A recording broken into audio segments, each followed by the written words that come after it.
Imagine waking up next to someone who seems perfect, your partner, the father of your children. He makes you breakfast, cracks jokes, fights for custody, and then vanishes the day a 13-year-old schoolgirl disappears. He returns hours later, joking, "What, do you think I've done it?" And you say nothing. On the 21st of March 2002, 13-year-old Millie Dowler vanished while walking home in Walton-on-Thames. That very same day, Levi Bellfield's phone was off for hours. His partner, Emma Mills, the mother of 3 of his children, tried calling him repeatedly. Nothing, no answer, complete silence. By the time he came home later that evening, Millie was already considered missing. And when Emma asked where he'd been, Levi brushed it off. She didn't press. She didn't report anything. She moved on. This was not the first time he vanished for hours without explanation, but this time it aligned with a murder. And still she said nothing. It happened about a week after Millie Dowler vanished. Emma Mills was decorating inside their home when Levi Bellfield walked in and casually said, "What do you think I've done, Millie?" Just like that. No warning, no context, just a dark, twisted remark dropped into the middle of their quiet domestic routine. She later said she found the comment disgusting. She said she didn't know what to think, but she also said she didn't question him any further. She didn't ask where it came from. She didn't push, and she didn't go to the police. Not then, not for years. At the time, Millie's face was everywhere on posters, in newspapers, on TV. The country was desperate for answers. A 13-year-old girl had disappeared in broad daylight and no one knew why. But inside that home, with her children playing nearby, Emma heard the name of that girl come out of her partner's mouth in a sentence that should have set off every alarm. Instead, she stayed silent. Was it fear, shock, denial? Or something more calculated, because that one sentence, "What do you think I've done, Millie?" is not a joke, it's a taunt. It's a glimpse into the mind of a man who already knew the answer, and it's a test one she failed to act on. In the days after Millie Dowler vanished, Emma Mills began noticing strange things around the house. The bedding had been changed. Some of it was missing altogether. When she asked Levi about it, he casually told her the dog had soiled the sheets, so he threw them out. She accepted that explanation. No further questions, no inspection, no suspicion. But years later, when detectives pieced together Levi Bellfield's movements, they discovered that the night Millie disappeared, he had returned home unusually late, wearing different clothes and carrying fast food. He didn't look distressed. He didn't seem worried, but the bedding had already been changed and some items possibly with forensic value were gone. Emma later admitted she thought it was strange, but once again she said nothing. Not to friends, not to family, not to police. Changing bedding is not a crime, but changing it the same day a child disappears while avoiding all contact for hours is no coincidence. And blaming the dog, that's not just a lazy excuse, it's a distraction. A way to shut down the question before it grows legs. Emma lived in that house. She slept beside the man who made that excuse. She touched the bed he claimed the dog ruined, and yet she looked away. It raises a hard question: at what point does silence stop being ignorance and start becoming complicity? On the day Millie Dowler disappeared, Thursday, the 21st of March, 2002, Levi Bellfield's phone went completely dark. No calls, no texts, no contact. For nearly the entire afternoon and evening, he was unreachable. Emma Mills tried to reach him, but there was no response. This wasn't normal. Levi was known to be controlling. He often called Emma constantly, wanting to know where she was, who she was with, when she'd be home. But that day, when the world shifted and a 13-year-old girl vanished in broad daylight, Levi vanished too, just not in the headlines. When he finally returned that night, he came back with takeaway food and beer. No explanation for the blackout, no apology, just a calm demeanor and a cold bag of chips. He acted like it was just another Thursday night. Emma didn't ask where he had been. She didn't question why his phone had been off. She didn't press him on why he came back in a completely different outfit from what he had worn earlier. At the time, none of it seemed important, but in hindsight, these are the moments that matter. A controlling man turning off his phone on the exact day and time a girl is abducted just miles from their home. A partner who doesn't question that silence. A return with no answers and a household that settles back into routine. Levi's blackout wasn't just technological, it was psychological. It was the first visible crack in his double life, and Emma was there when it happened. She stood in front of that silence and made a choice, to accept it, to ignore it, or to survive it. Emma Mills lived with Levi Bellfield for nearly a decade. She had 3 children with him. From the outside, they were a typical couple, young, working class, raising a family. But behind closed doors, Levi controlled every detail of Emma's life. He decided what she wore. He monitored who she spoke to. He demanded to know where she was at all times. He was violent, unpredictable, and manipulative. Multiple women who had been with him described the same pattern: charm, then domination, then fear. Emma later admitted that she had been physically assaulted. She said Levi raped her. She said she lived in fear of him, and yet she stayed. She stayed when the violence began. She stayed when her children were born. She stayed when he disappeared the day Millie went missing. She even stayed after he made that sick joke.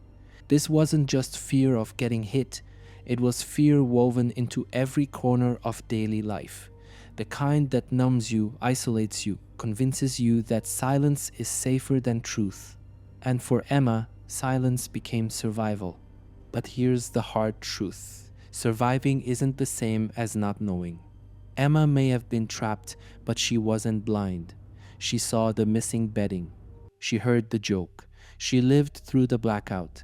And she lived under the same roof as a man who would go on to kill at least 3 women and girls. The question is no longer, did she know? The question now is, what did she choose to believe? Levi Bellfield wasn't arrested until 2 years after Millie Dowler disappeared. In that time, he continued to live a normal life, or at least the version of normal he had constructed.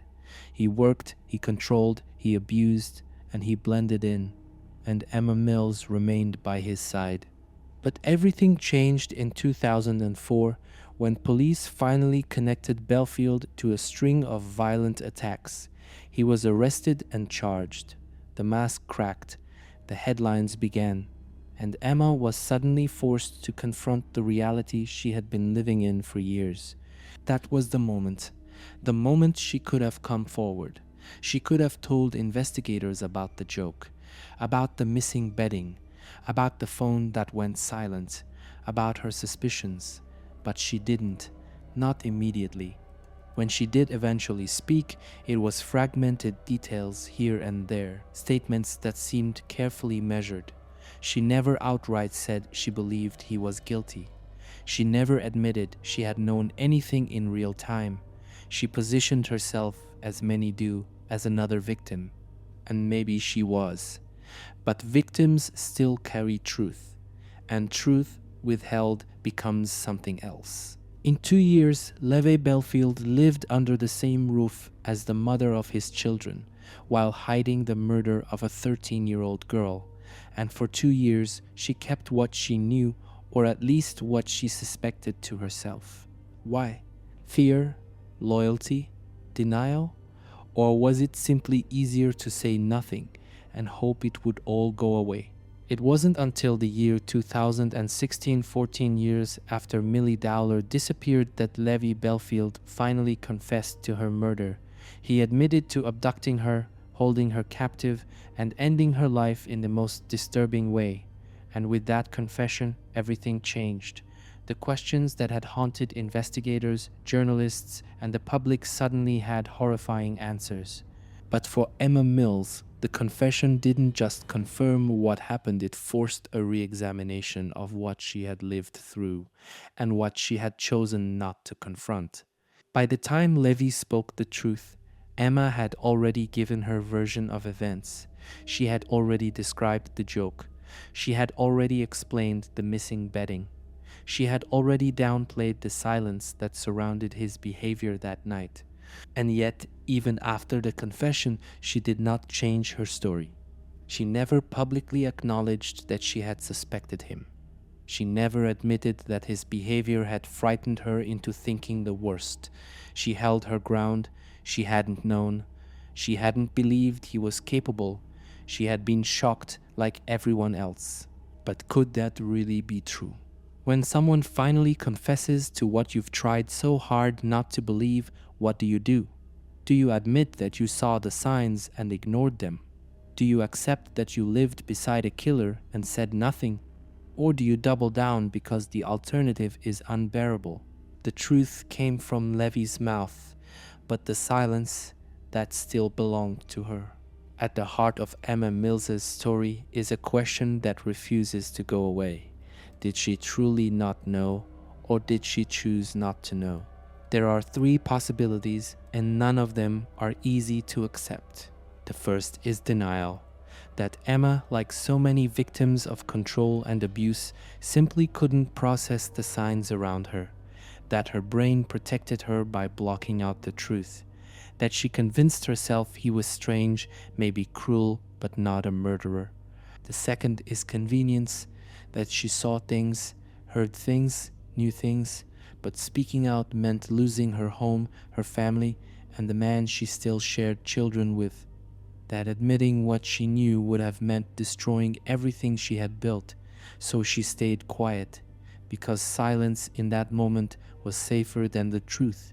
The third possibility is the darkest, that she knew, not everything but enough to know that something was terribly wrong, enough to recognize the moments that didn't add up, enough to sense that she was living with a man capable of something horrific, and she said nothing. Not out of fear, not out of confusion, but because she chose not to get involved. There's no smoking gun, no signed statement, no proof that Emma Mills was complicit in any of Levi Bellfield's crimes. But the timeline doesn't lie. The behavior doesn't lie. And the silence over years, over critical moments, over opportunities to speak doesn't lie either. The question now is no longer about Levi. He confessed, he's serving life. The real mystery is her. Now it's your turn. You've heard the facts, you've followed the timeline, you've seen the warning signs, the missed chances, the moments where truth could have been spoken but wasn't.